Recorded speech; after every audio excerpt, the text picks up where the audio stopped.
యోగాతో బరువు తగ్గడం సులభం కేవలం 21 రోజుల్లో.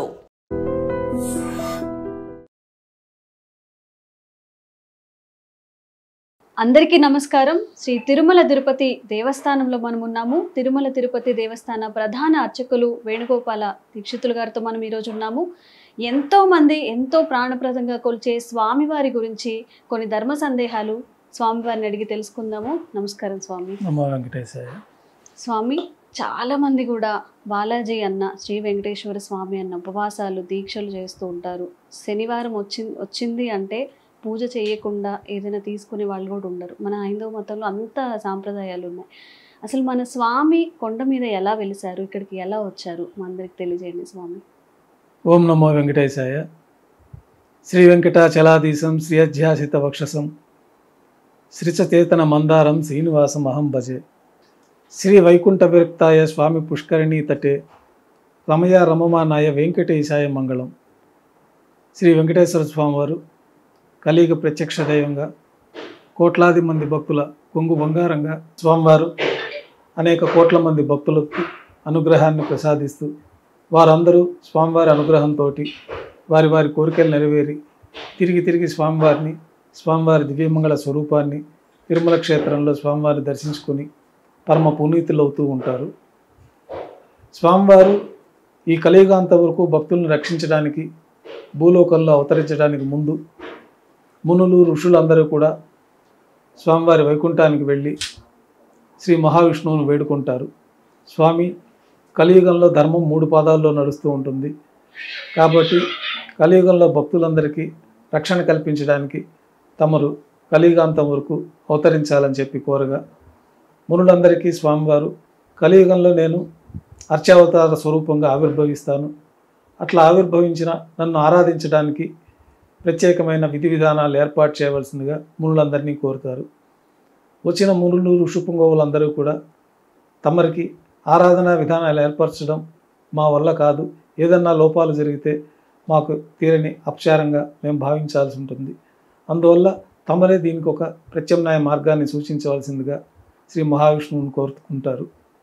అప్పుడు శ్రీ మహావిష్ణువు యొక్క ఆత్మస్వరూపంలో నుంచి శ్రీ వికనస మహర్షి వారిని ఆవిర్భవింపచేసి వారి ద్వారా శ్రీ వైఖానస భగవత్ శాస్త్రాన్ని రచించి ఈ అత్రి భృగు కశ్యప మహర్షుల్ని తోడుగా పెట్టుకొని శ్రీ వికనమునీంద్రులు మతానుసారంగా శ్రీ వైఖానస భగవత్ శాస్త్రం ప్రకారం స్వామివారికి తిరుమల క్షేత్రంలో ఆరాధనలు ప్రారంభమవుతాయి.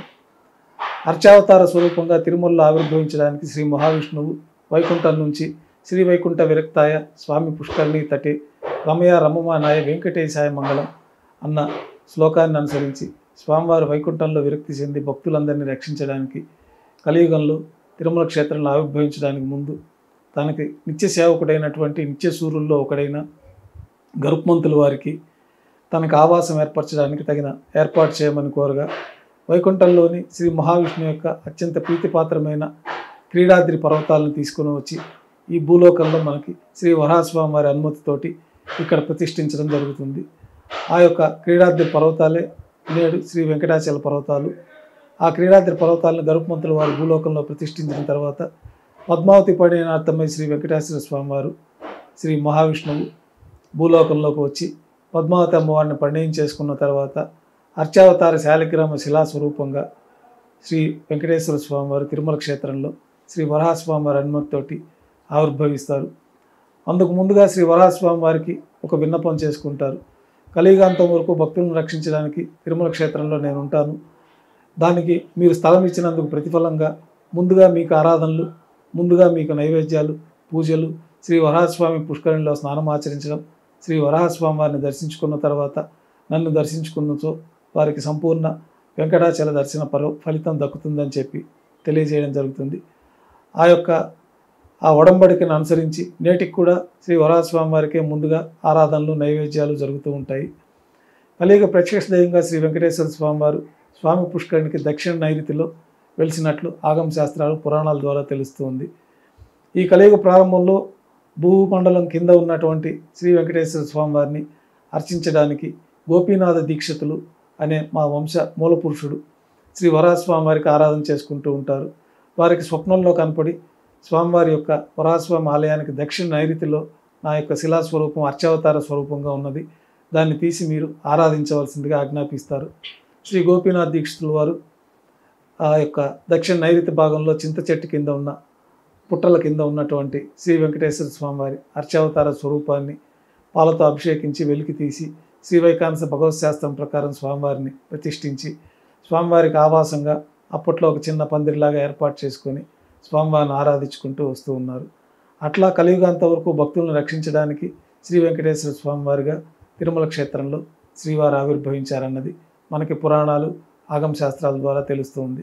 కృతయుగంలో, త్రేతాయుగంలో, ద్వాపర యుగంలో స్వామివారి యొక్క పరిపూర్ణ అనుగ్రహం పొందాలంటే ఎంతో కఠినమైన తపస్సులు, ఎంతో కఠినమైన యజ్ఞ యాగాదులు చేస్తే కానీ స్వామివారి యొక్క అనుగ్రహం లభించదు.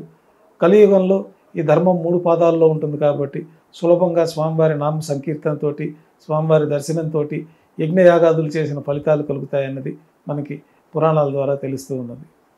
స్వామి, అలాగే స్వామివారికి ప్రతిరోజు కూడా ఎలాంటి కైంకర్యాలు జరుగుతూ ఉంటాయి? ప్రత్యేకమైన పూజలు ఏం జరుగుతూ ఉంటాయి స్వామి? తిరుమల క్షేత్రంలో అర్చావతార స్వరూపంగా ఆవిర్భవించినటువంటి శ్రీ వెంకటేశ్వర స్వామివారికి శ్రీవారి ఆలయంలో నిత్యం శ్రీ వైకానస భగవత్ శాస్త్రోక్తమైన విధానంలో నిత్య కైంకర్యాలు, పూజలు నిర్వహిస్తూ ఉంటారు. సుప్రభాత సేవతోటి స్వామివారి యొక్క పూజా కార్యక్రమాలు ప్రారంభమవుతాయి. బంగారు వాకిల్లో వేద పండితులు సుప్రభాత శ్లోకాలు, ప్రపత్తి పఠనం చేస్తూ ఉంటారు. ప్రతిరోజు ఏకాంత సేవలో ఉన్నటువంటి శ్రీ వెంకటేశ్వర స్వామివారి ప్రతిరూపమైనటువంటి భోగ శ్రీనివాసమూర్తి వారిని మేల్కొల్పి వారిని గర్భాలయంలో జీవస్థానంలో వేంచేపు చేసి స్వామివారు భూలోకానికి వచ్చిన మొట్టమొదటిసారిగా గోక్షీరాన్ని ఆహారంగా స్వీకరించారు కాబట్టి ఆ యొక్క ప్రతీకను అనుసరించి స్వామివారికి దారోష్ణమైన గోక్షీరము, నవనీతము నైవేద్యంగా సమర్పించి కర్పూర నీరాజనంతో మనకి విశ్వరూప దర్శనం అంటే సుప్రభాత సేవకు వచ్చిన వారందరికీ దర్శనం ప్రారంభమవుతుంది. వారి యొక్క దర్శనం పూర్తయిన తర్వాత స్వామివారికి తోమాల సేవ ప్రారంభమవుతుంది. తోమాల సేవ అంటే దేవతామూర్తులందరికీ, గర్భాలయంలో ఉన్న దేవతామూర్తులందరికీ మనం నిత్యం ఏ విధంగా అయితే కాళ్ళు చేతులు కడుక్కొని దంతధావనం చేసుకొని ముఖ ప్రక్షాళనం చేసుకొని స్నానం ఆచరిస్తాము, ఈ విధమైన ప్రక్రియలన్నీ కూడా శ్రీ వైకానస భగవత్ శాస్త్రంలో చెప్పబడిన విధంగా ప్రత్యేకమైన మంత్రాలతోటి ఈ యొక్క క్రియా విధానాలన్నీ కూడా ఋషులు ఏర్పాటు చేసి ఉన్నారు. ఆ ప్రకారంగా స్వామివారికి తోమాల సేవ అనే యొక్క పూజా కార్యక్రమంలో ముందుగా స్వామివారి ప్రతిరూపమైనటువంటి భోగ శ్రీనివాసమూర్తి వారికి ఉపచారాలు సమర్పించి, నిత్యం మనం మూలమూర్తికి అభిషేకాలు జరపలేం కాబట్టి మూలవర్లకు ప్రతినిధిగా శ్రీ భోగ శ్రీనివాసమూర్తికి పాలు, పరిమళ ద్రవ్యాలు, కుంకుమ పువ్వు మొదలైన పవిత్రమైన ద్రవ్యాలతోటి స్వామివారికి పురుష సూక్త పఠనంతో అభిషేకం గావిస్తారు. తర్వాత భోగ శ్రీనివాసమూర్తి వారికి అలంకరించి స్వామివారి పాదాల వద్ద జీవస్థానంలో ప్రతిష్ఠించి మూలమూర్తికి అభిషేకాలు ఇవన్నీ చేయలేం కాబట్టి వారి యొక్క పాదాలను తీసుకొని ప్రత్యేకమైన ఉపచారాలు సమర్పించి వారికి మంత్రస్నానంగా అభిషేకాన్ని జరిపించడం, తిరిగి పాదాలని స్వామివారి యొక్క పాదపద్మములందు సమర్పించడం, తర్వాత శాలిగ్రామాలకి విశేషంగా అభిషేకాన్ని గావించడం. శాలిగ్రామాల అభిషేకం పూర్తయిన తర్వాత బంగారు పంచపాత్రలో శుద్ధ జలాన్ని నింపుకొని శ్రీ మహావిష్ణువు యొక్క శక్తిని దేవతామూర్తులందరికీ ప్రత్యేకమైన మంత్రాలతోటి భగవత్ శాస్త్రంలో చెప్పిన విధి విధానాలతోటి వారికి అందరికీ ఆవాహన గావించటం, వారికి పాద్యము, అర్ఘ్యము, ఆచమనము, దంతధావనము, మంత్ర స్నానాలని సమర్పించి స్వామివారికి ఉత్సవమూర్తులకి కొత్త పుష్పమాలికలతోటి ప్రతినిత్యం అలంకారం జరుగుతుంది. పుష్పమాలికలతో అలంకారం పూర్తయిన తర్వాత చతుర్వేద మంత్రాలతోటి మంత్రపుష్పాన్ని సమర్పిస్తారు. తర్వాత నక్షత్ర హారతి, కర్పూర హారతితోటి తోమాల సేవ పూర్తవుతుంది. ఇది ప్రాతకాల ఆరాధనలో పూర్తవుతుంది. తిరుమల క్షేత్రంలో కలియుగ వైకుంఠంలో కలియుగంతం చక్రవర్తిగా శ్రీ మహారాజుగా శ్రీ వెంకటేశ్వర స్వామి వారు ఉన్నారు కాబట్టి వారికి మహారాజు భోగాలతోటి ప్రత్యేకంగా కొలువు అనే కార్యక్రమాన్ని బంగారు వాకిలి లోపల ప్రతినిత్యం తోమాల సేవ అనంతరం వైభవంగా నిర్వహిస్తారు. ఈ కొలువులో మహారాజు దర్బారులో స్వామివారికి విన్నవించుకున్న విధంగా బంగారు సింహాసనం పైన కొలువు శ్రీనివాసమూర్తి వారిని వేంచేపు చేసుకొని వారికి రాజోపచారాలు సమర్పించి ఆ రోజు తిథి, వార, నక్షత్రాలు అట్లా పంచాంగ శ్రవణాన్ని స్వామివారికి వినిపించి హుండీ యొక్క ఆదాయ వివరాలు స్వామివారికి తెలియపరచడం, స్వామివారి ఆలయంలో స్వామివారి ద్వారా నిర్వహించబడుతున్న ఆలయాల్లో విశేషమైన ఉత్సవాలు ఏవైనా ఉంటే వాటన్నిటినీ స్వామివారికి తెలియపరిచి స్వామివారి అనుజ్ఞ తీసుకోవడం. ఈ సందర్భంగా స్వామివారికి నువ్వుల పొడి, సొంటి, బెల్లము కలిపిన మిశ్రమాన్ని నైవేద్యంగా సమర్పించడం, నవనీత నైవేద్యంగా సమర్పణతోటి కర్పూర నీరాజనంతో ఈ కొలువు పరిసమాప్తం అవుతుంది. తర్వాత స్వామివారికి ప్రతినిత్యం సహస్రనామార్చన నిర్వహిస్తారు. 1000 నామాలు పఠిస్తూ ఉండగా తులసి దళములతోటి శ్రీవారి దివ్య పాద పద్మాలకి సహస్రనామార్చన పూర్తి అవుతుంది. నక్షత్ర హారతి, కర్పూర హారతితోటి ఈ సహస్రనామార్చన కైంకర్యం పూర్తి అవుతుంది.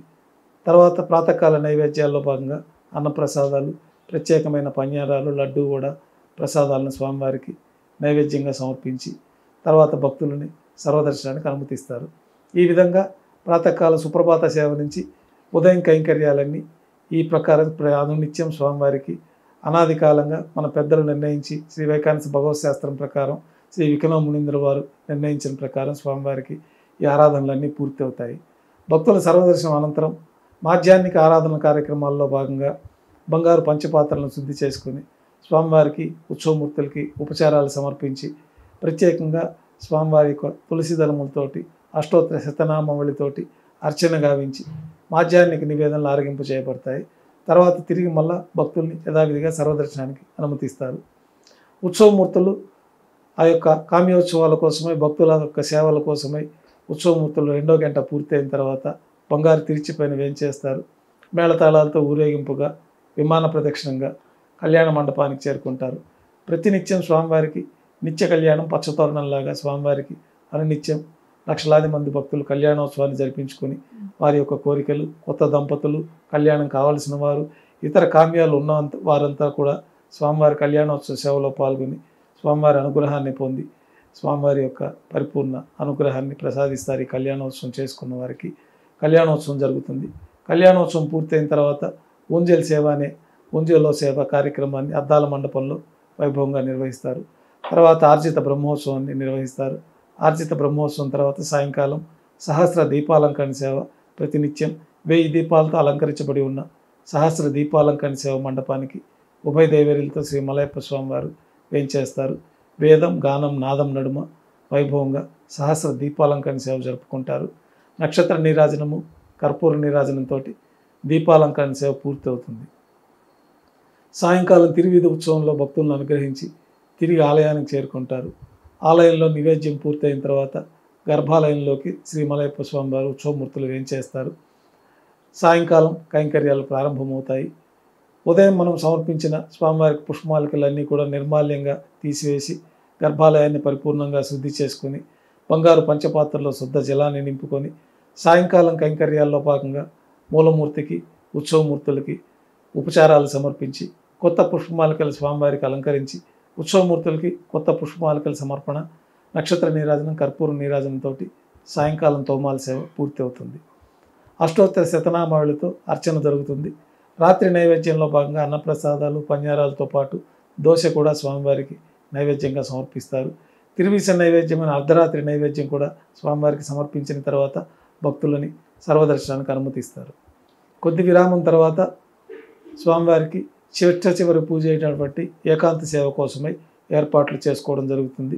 దర్శనాలు పూర్తయిన తర్వాత గర్భాలయాన్ని శుద్ధి చేసుకొని రాత్రి సమర్పించిన పుష్పమాలికలన్నీ మూలమూర్తికి, ఉత్సవమూర్తులకి సమర్పించిన పుష్పమాలికలన్నీ సల్లింపు చేసుకొని గర్భాలయాన్ని పరిశుభ్రంగా శుభ్రం చేసుకొని బంగారు పంచపాత్రల్లో బ్రహ్మ దేవతలందరూ కూడా వచ్చి స్వామివారికి ఆరాధన చేస్తారని, చతుర్ముఖ బ్రహ్మదేవుల వారే కలియుగాంతం వరకు స్వామివారికి ఆరాధన జరుపుకుంటారని పురాణాల ప్రకారం అనుసరించి బంగారు పంచపాత్రల్లో ఆ చతుర్ముఖ బ్రహ్మదేవుల యొక్క ఆరాధన కోసమే తీర్థాన్ని మనం సమర్పించి ఏకాంత సేవలో భాగంగా కౌతుకబేరమైనటువంటి శ్రీ భోగ శ్రీనివాసమూర్తి వారిని బంగారు పట్టు పాన్పు పైన పరుండబెట్టి ఏకాంత సేవలో భాగంగా దారోష్ణమైన గోక్షీరము, పాలు, పండ్లు నైవేద్యంగా సమర్పించి కర్పూర నీరాజనంతో చిట్ట చివరి సేవ అయినటువంటి ఏకాంత సేవ పూర్తి అవుతుంది.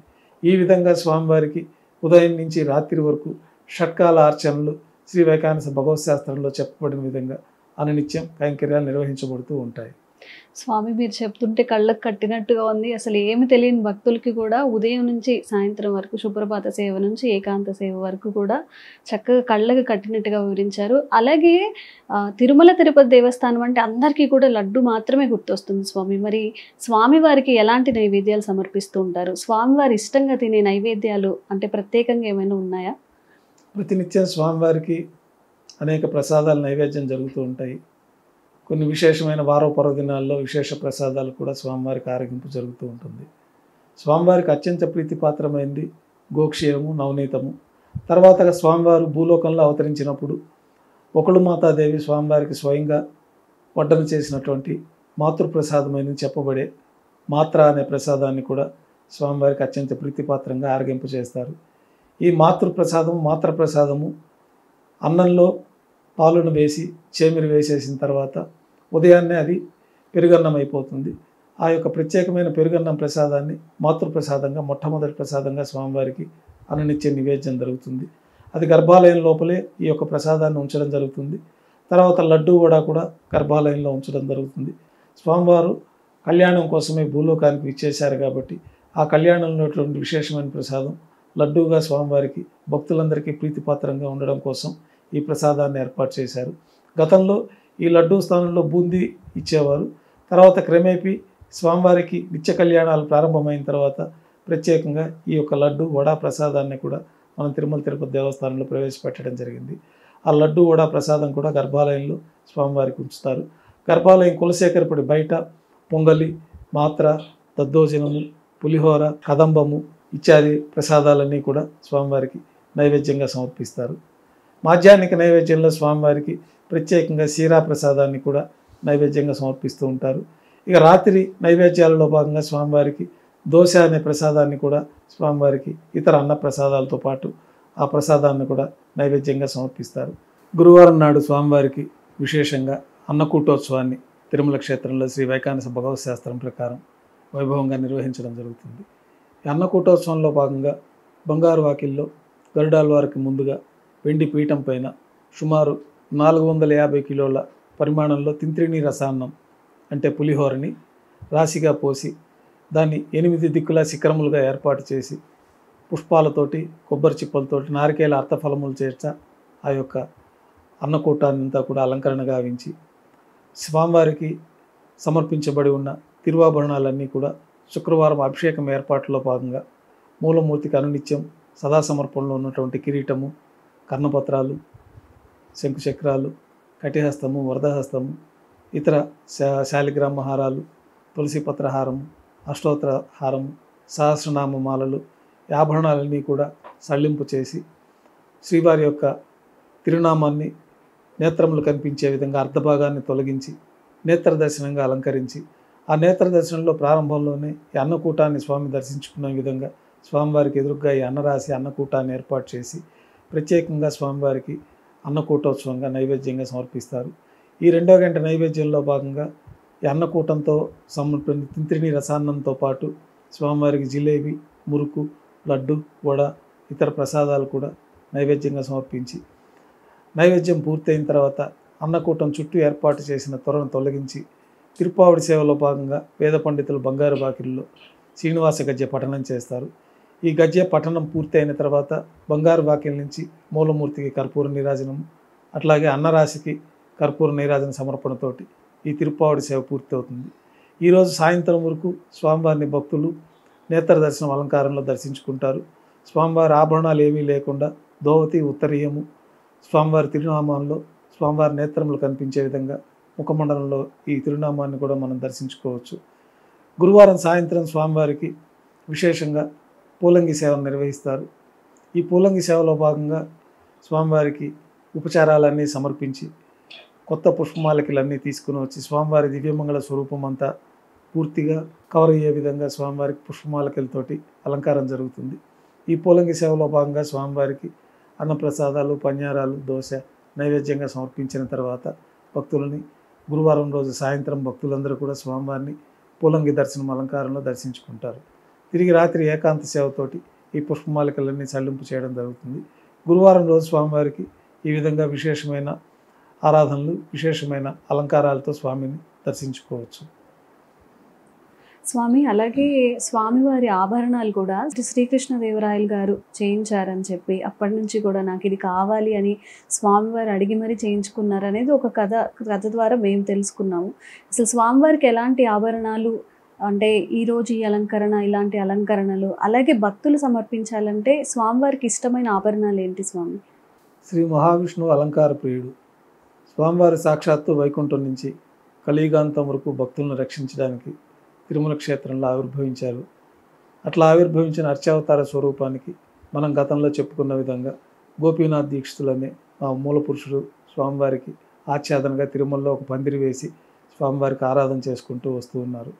తర్వాత స్వామివారి యొక్క బావమరిది అయినటువంటి ఆకాశ మహారాజు ప్రత్యేకంగా స్వామివారి యొక్క కళ్యాణంలో ఒక స్వర్ణ కిరీటాన్ని సమర్పింపజేయడము, స్వామివారు కూడా అర్చావతార స్వరూపంగా భూలోకంలో ఆవిర్భవించినప్పుడు స్వామివారు స్వర్ణ కిరీటము, కర్ణపత్రాలు, జాజీబందులు, కంకణాలు, కంఠాభరణాలు, ప్రళంబ యజ్ఞోపవీతము, శ్రీవత్సము, కౌస్తుభము, వక్షస్థలంలో మహాలక్ష్మి అమ్మవారు, పాదాలకి ప్రత్యేకంగా ఉంగరాలు, చేతులకు కూడా ప్రత్యేకమైన అంగుళీలు ఉంగరాలు, వీటన్నిటితో పాటే స్వామివారు అర్చావతార స్వరూపంగా సాక్షాత్తు శ్రీ మహావిష్ణువే శిలాస్వరూపం ధరించి భూలోకంలో అవతరించారు. కాబట్టి అట్లా అర్చావతార స్వరూపంగా ఆవిర్భవించిన శాలిగ్రామ శిలాస్వరూపానికి వైకానస భగవత్ శాస్త్రం ప్రకారం గోపీనాథ్ దీక్షితుల వారు ప్రతిష్ఠించి ఆరాధనలు చేసుకుంటూ రావడం, తర్వాత స్వామివారు స్వప్నంలో రాజులకి అట్లాంటి వారికి కనపడి వారి యొక్క కోరికలు నెరవేర్చుకోవాలంటే తిరుమల దర్శించుకోవాలని చెప్పడం, రాజులందరూ కూడా తిరుమల క్షేత్రాన్ని దర్శించుకోవడం, వారి కోరికలు నెరవేరిన తర్వాత స్వామివారికి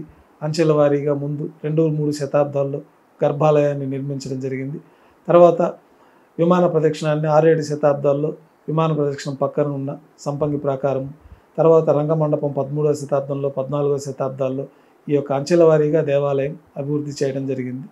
అనేక మంది రాజులు స్వామివారి యొక్క పరిపూర్ణ అనుగ్రహం పొందిన తర్వాత విశేషంగా స్వామివారు మహావిష్ణు స్వరూపం కాబట్టి, శ్రీ మహావిష్ణువు ఆభరణాల అలంకార ప్రియుడు కాబట్టి ప్రత్యేకంగా స్వామివారి యొక్క శిలాస్వరూపంలో నమూనాలలో ఏ విధంగా అయితే ఉన్నదో అదేవిధంగా ఆభరణాలను తయారు చేయించడం జరుగుతూ ఉన్నది.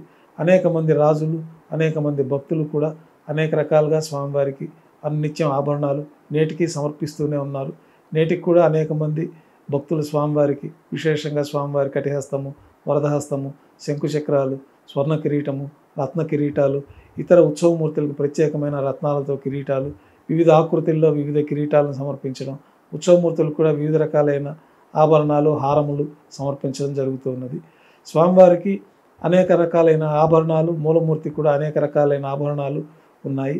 అయితే అన్నీ ఒకే సెట్టు, ఒకే పరిమాణంలోనే స్వామివారికి సమర్పించడం జరుగుతుంది. ఆ యొక్క ఆభరణాల ఆ క్రమం ప్రకారమే స్వామివారికి అన్నిత్యం మనం సమర్పణ జరుగుతూ ఉంటుంది. ప్రత్యేకమైన ఆభరణాలన్నీ విశేషమైన పర్వదినాలలో స్వామివారికి బంగారు కిరీటం బదులుగా రత్న కిరీటాలు, రత్నాల శంకుచక్రాలు, రత్నాల భుజకీర్తులు, రత్నాల కర్ణపత్రాలు, రత్నాల కటిహస్తము, రత్నాల వరదహస్తము, రత్నాల సూర్యకటారి, ఈ విధంగా విశేషమైన రత్నాభరణాలన్నీ కూడా స్వామివారికి సమర్పించడం జరుగుతుంది. ప్రత్యేకంగా బ్రహ్మోత్సవాలు, ఇతర ప్రత్యేకమైన పర్వదినాల్లో స్వామివారికి ఈ రత్నాభరణాలతోటి, ఆస్థానాలప్పుడు కూడా ఈ రత్నాభరణాలతోటి మూలమూర్తికి అలంకారం జరుగుతుంది. స్వామి, అలాగే చాలా తీర్థాలు కూడా మనకి ఇక్కడ ఉన్నాయి. మనం అక్కడికి వెళ్ళి సందర్శించాలి అంటే ఏ ఏ రోజులు ప్రధానంగా మనం అక్కడికి వెళ్ళి దర్శించుకోవచ్చు స్వామి? తిరుమల క్షేత్రంలో శ్రీ వైకుంఠం నుంచి తీసుకొచ్చిన క్రీడాధిపూరితమైన పవిత్రమైన ఈ తిరుమల క్షేత్రంలో అనేక రకమైన కోట్ల తీర్థాలు ఉన్నాయి. ఆ తీర్థాలన్నీ కూడా శ్రీ వరాహస్వామి పుష్కరంలో కలుస్తూ ఉంటాయన్నది మనకి పురాణం. అందుకే స్వామి పుష్కరంలో స్నానం ఆచరిస్తే సమస్త తీర్థాల్లో చేసిన స్నానం అంత పుణ్యఫలం లభిస్తుందన్నది మనకి పురాణాల ద్వారా తెలుస్తుంది. ముఖ్యంగా కొన్ని తీర్థాలు మటుకే మనం తిరుమల తిరుపతి దేవస్థానం ద్వారా తుంబురు తీర్థము, ఒక పౌర్ణమి రోజున ఆ తుంబురు తీర్థం ముక్కోటి అని ప్రత్యేకంగా తిరుమల తిరుపతి దేవస్థానం వారు అక్కడ తుంబురు తీర్థంలో ఉన్నటువంటి స్వామివారికి అభిషేకం గావించడం, అక్కడ ప్రత్యేకమైన ఆరాధన జరపడం జరుగుతుంది. గతంలో అన్ని తీర్థాల్లోకి అందరూ వెళ్ళే అవకాశం లభించేది. ప్రస్తుతం తిరుమల తిరుపతి దేవస్థానం భక్తుల రక్షణార్థం అక్కడ అడవి మృగాలు, పులులు సంచరిస్తూ ఉండడం భక్తులకి ఇబ్బంది కలుగుతుందనే విధానంలో ఆ యొక్క పరిమితమైన విశేష పర్వదినాల్లో మాత్రమే ఈ తీర్థాల సందర్శనకు అనుమతిస్తూ ఉన్నారు. అట్లాగే చక్ర తీర్థము, కుమారధార తీర్థము, తుంబురు తీర్థము, నారద తీర్థము, ఇట్లా అనేక రకాలైన తీర్థాలు, శేష తీర్థము, ఇట్లాంటి తీర్థాలన్నీ కూడా తిరుమల క్షేత్రంలో అనేక తీర్థాలు ప్రవహిస్తూ ఉంటాయి. అనేక తీర్థాలకు అనేకమైన విశేషమైన ఫలితాలు కూడా పురాణాల్లో చెప్పబడి ఉన్నది. ఆ యొక్క తీర్థాలన్నీ కూడా మనం వెళ్ళి స్నానం చేయలేకపోతే స్వామి పుష్కరంలో స్నానం చేస్తే సమస్త తీర్థాలలో చేసిన స్నాన ఫలితం స్వామి పుష్కరిణి స్నానంతో కలుగుతుందన్నది భక్తుల విశ్వాసం. స్వామి, అలాగే చివరిగా ఒక్క ప్రశ్న. చాలామంది భక్తులు ఒక్కసారి, కొన్ని కోట్ల మంది భక్తులు స్వామివారిని దర్శించుకుంటే చాలు, ఒక్కసారి కనిపిస్తే చాలు మాకు దర్శనం అని అనుకునే వాళ్ళు చాలామంది ఉన్నారు. మీరు చాలా నాళ్ళుగా కూడా స్వామివారికి పూజలు చేస్తున్నారు, అంటే వంశపారంపర్యంగా కూడా మీరు స్వామివారికి అర్చకత్వం వహిస్తున్నారు, చాలా పుణ్యం చేసుకున్నారు స్వామి. దీని గురించి ఏమైనా మాట్లాడతారు? కలియుగ ప్రత్యక్ష దైవంగా ఉన్నటువంటి శ్రీ వెంకటేశ్వర స్వామి వారు సాక్షాత్తు మహావిష్ణు స్వరూపం. వైకుంఠం నుంచి భూమికి దిగి వచ్చి శాలిగ్రామ శిలా స్వరూపంగా అర్చావతార స్వరూపంగా ఆవిర్భవించారు. అట్లాంటి అర్చావతార స్వరూపానికి అనునిత్యం ఒక పసిపిల్లవానికి సేవలు చేసినట్టు సేవ చేసే భాగ్యాన్ని మా కుటుంబీకులకు లభించడం పూర్వజన్మల పుణ్య ఫలితం. భగవంతుని అనుగ్రహంతో ఈ యొక్క ప్రత్యేకమైన సేవా కైంకర్యాలు చేసుకునే భాగ్యాన్ని 4 కుటుంబాలకి లభించడం భగవద్ అనుగ్రహంగా భావిస్తూ ఉంటాము. ఈ పరంపర సుమారు 50-60 తరాల ముందు నుంచి జరుగుతున్నట్టు మనకి పురాణాల ద్వారా తెలుస్తుంది. గోపీనాథ దీక్షితులు స్వామివారిని ఈ కలియుగ ప్రారంభంలో ఆవిర్భవింపజేయడం, వైకానస భగవత్ శాస్త్రం ప్రకారం స్వామివారిని ప్రతిష్ఠించడం, తర్వాత ఆ పరంపరలో కొనసాగుతూ అదే విధానాన్ని పూర్వీకులు చేస్తున్న ఆచార సాంప్రదాయాల్ని శాస్త్రాన్ని అనుసరించి పెద్దలు చెప్పిన విధంగానే మేమందరం తరతరాలుగా స్వామివారి సేవా కైంకర్యాలు చేసుకుంటూ ఉన్నాం. 4 కుటుంబాల్లో నేటికి సుమారు 50 మందికిగా వర్ధిల్లి ఈ కుటుంబం అంతా దినదిన ప్రవర్ధమానంగా పెరిగి 50 మంది 4 కుటుంబీకులు నేటికి స్వామివారి కైంకర్యాలు అనునిత్యం ఉదయం సుప్రభాత సేవ నుంచి స్వామివారిని నిద్ర మేల్కొల్పి ఒక తల్లి బిడ్డకి ఏ విధంగా అయితే సేవ చేస్తుందో ఆ విధంగా వైకానస భగవత్ శాస్త్రం ప్రకారం ఆ మంత్ర అనుష్ఠానాన్ని కూడా నేర్చుకొని ఆ విధి విధానాలన్నీ మన పూర్వీకుల ద్వారా నేర్చుకొని స్వామివారికి అనునిత్యం సేవలు చేసే భాగ్యం ఆ తల్లిదండ్రుల జన్మలో కడుపులో మనం జన్మించడం, తద్వారా మనకి ఈ స్వామి సేవా భాగ్యం లభించడం మా పూర్వజన్మ ఫలితంగా మేము భావిస్తూ ఎంతో భక్తి శ్రద్ధలతోటి పెద్దలు చెప్పిన విధి విధానాలు ఆచార సాంప్రదాయాలతోటి అనునిత్యం లోకక్షేమం కోసం స్వామివారిని ఆరాధిస్తూ ఉంటాము. ఇదంతా కూడా చెప్పలేని అనుభూతి మా యొక్క పెద్దల ద్వారా మాకు లభించిన అదృష్టంగా మేము భావిస్తూ ఉంటాము. శ్రీ వైకుంఠ విరక్తాయ స్వామి పుష్కరిణి తటే రమయ రమమానాయ వెంకటేశాయ మంగళం. కలియుగ ప్రత్యక్ష దైవంగా శ్రీ మహావిష్ణువు సాక్షాత్తు శ్రీ వెంకటేశ్వర స్వామి వారిగా కలియుగాంతం వరకు భక్తుల రక్షణార్థం తిరుమల క్షేత్రంలో ఆవిర్భవించారు. అట్లా ఆవిర్భవించిన అర్చావతార స్వరూపానికి సాక్షాత్తు చతుర్ముఖ బ్రహ్మదేవులు వారే ప్రతిరోజు ఏకాంత సేవల స్వామివారికి సకల దేవతలు ఈ యొక్క తిరుమల క్షేత్రానికి వచ్చి తిరుమల క్షేత్రంలోనే సమస్తమైన దేవతామూర్తులందరూ గంధర్వులు, కిన్నెరులు, కింపురుషులందరూ కూడా రకరకాల రూపాల్లో అదృశ్య రూపంలో స్వామివారిని సేవించుకుంటూ ఉంటారు. స్వామివారికి ప్రత్యేకంగా సంవత్సరంలో ఒకసారి ఈ తిరుమల క్షేత్రంలో ఆవిర్భవించిన కన్యామాసం శ్రవణ నక్షత్రం రోజున స్వామివారు తిరుమల క్షేత్రంలో అర్చావతార స్వరూపంగా ఆవిర్భవించారు. అట్లా ఆవిర్భవించిన అర్చావతార స్వరూపానికి ప్రత్యేకంగా చతుర్ముఖ బ్రహ్మదేవులు వారే ఈ బ్రహ్మోత్సవం అనే ఉత్సవాన్ని నిర్వహిస్తారు. స్వామివారు ఆవిర్భవించిన కన్యామాసం శ్రవణ నక్షత్రానికి ముందు 9 రోజుల పాటు మొత్తం 9 రోజులు నవాహ్నికంగా శ్రీ వైకానస భగవత్ శాస్త్రం ప్రకారం ధ్వజారోహణతో ప్రారంభమవుతుంది. సకల దేవతల్ని ఈ యొక్క బ్రహ్మోత్సవానికి ఆహ్వానించడానికి గరుత్మంతుల వారు 4 తిరువీధుల్లో ఉత్సవంగా జరుపుకుంటారు. విశ్వక్షేణుల వారు పరివార దేవతలందరూ కూడా సకల దేవతల్ని ఆహ్వానించి అష్టదిక్పాలకుల్ని మనం అష్టదిక్పల్లియందు ప్రతిష్ఠించి ఈ బ్రహ్మోత్సవాల్లో ధ్వజారోహణ కార్యక్రమాన్ని సకల దేవతల ఆహ్వానార్థం ధ్వజ అగ్రభాగానికి గరుత్మంతుడిని పంపించడం తోటి ఈ బ్రహ్మోత్సవాలు ప్రారంభమవుతాయి. ఈ బ్రహ్మోత్సవాల్లో సాక్షాత్తు చతుర్ముఖ బ్రహ్మదేవుల వారే నిరాకారంగా ఈ బ్రహ్మోత్సవాల్ని పర్యవేక్షిస్తుంటారని, అందుకు ప్రతీకగా ప్రతి యొక్క ఉత్సవం ముందు నిరాకార స్వరూపంలో బ్రహ్మరథంలో స్వామివారు ఈ ఉత్సవాలను పర్యవేక్షిస్తూ ఉంటారు. ఈ బ్రహ్మోత్సవాల్లో స్వామివారి యొక్క వాహన సేవల్లో దర్శించుకున్న వారికి సకల శుభాలు కలుగుతాయి, యజ్ఞయాగాదులు చేసిన ఫలితాలు కూడా కలుగుతాయన్నది మనకు ఆగమ శాస్త్రాల్లో చెప్పబడింది. మొదటి రోజు ధ్వజారోహణంతో ఈ బ్రహ్మోత్సవాలు ప్రారంభమవుతాయి. 9 రోజుల పాటు వివిధ వాహన సేవల్లో స్వామివారు 4 తిరువీధుల్లో వాహన సేవల్లో విహరిస్తూ భక్తులను అనుగ్రహిస్తారు. చివరిగా అవప్రదోత్సవంగా శ్రవణ నక్షత్రం రోజున చక్రస్నాన మహోత్సవాన్ని వరాహస్వామి పుష్కరిణి ఎదుట వైభవంగా శ్రీ వెంకటేశ్వర స్వామివారు ఉభయ దేవేరులతో అట్లాగే సుదర్శన చక్రానికి చక్రస్నానాన్ని ఆచరింపచేయడంతో ఆ రోజు రాత్రి ధ్వజ అవరోహణతో ఈ 9 రోజుల బ్రహ్మోత్సవం పూర్తవుతుంది. ముఖ్యంగా 5వ రోజున బ్రహ్మోత్సవాల్లో విశేషంగా లక్షలాది మంది భక్తులు తిరుమల క్షేత్రానికి చేరుకుంటారు. నిత్యసూర్యుడుగా స్వామివారికి సేవలు అందిస్తున్నటువంటి స్వర్ణ గరుడు వాహనం పైన ఆ రోజు మూలమూర్తికి సమర్పించిన విశేష ఆభరణాలు, అనునిత్యం మూలమూర్తికి తులసి పత్రహారము, సహస్రనామాల, అనునిత్యం సోదా సమర్పణలో ఉంటాయి. ఈ బ్రహ్మోత్సవంలో 5వ రోజు గరుడ సేవ రోజు మాత్రమే ఆ యొక్క సహస్రనామమాల తులసి పత్రమాలలు కూడా తీసుకొచ్చి గరుడ వాహనం పైన వేంచేసి ఉన్న శ్రీ మలయప్ప స్వామివారికి సమర్పించడం జరుగుతుంది. ఆ రోజు కోట్లాది మంది లక్షలాది మంది భక్తులు స్వామివారి యొక్క గరుడ వాహన సేవను తిలకరించి స్వామివారి యొక్క పరిపూర్ణ అనుగ్రహానికి పాత్రలు అవుతూ ఉంటారు. ఇక చివరగా రథోత్సవాన్ని కూడా వైభవంగా నిర్వహింపజేస్తారు. ఈ రథంలో స్వామివారిని దర్శించుకున్న వారికి పునర్జన్మ ఉండదనేది ఆగమ శాస్త్రాల్లో చెప్పబడినది. చక్రస్నాన మహోత్సవం, అవప్రదోత్సవంతో, ధ్వజ అవరోహణ కార్యక్రమంతో ఈ 9 రోజుల బ్రహ్మోత్సవాలు పరిసమాప్తమవుతాయి. ఓం నమో వెంకటేశాయ. సంతోషం స్వామి. నమస్కారం. తవ్వండి, తవ్వుతూనే శివలింగం. సరే దాన్ని అట్లా కప్పేసేయండి, చూపించదండి. Krishna is there. మూర్తి పూజ కాదు, సాక్షాత్ బ్రజేంద్ర నందన భగవాన్ ఉన్నారు మూర్తిలో. ఏమీ ఆశించకుండా ఆరాధించే వాళ్ళు కూడా ఉన్నారా ప్రభుజీ? నిజమైన భక్తి అంటే మనకు తెలియదు కాబట్టి